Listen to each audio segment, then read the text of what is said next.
And welcome back to Baking by Leah. This week I am going to be making a baked Alaska.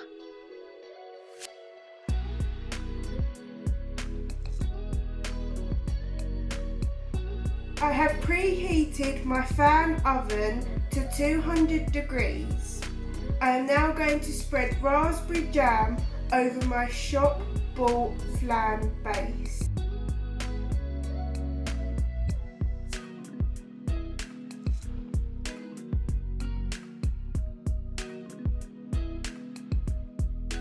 Now I'm going to whisk my egg whites until they form peaks.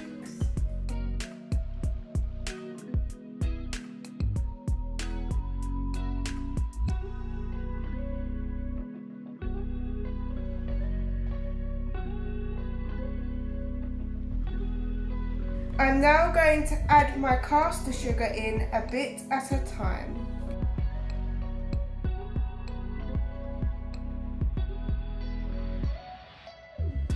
Now add the ice cream of your choice.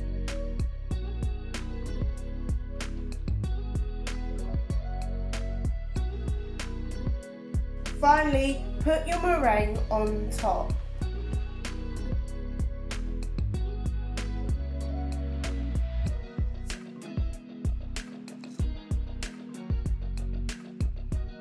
Bake it in the oven until it goes brown on top. Thank you for watching this week's YouTube video. I hope you enjoyed it.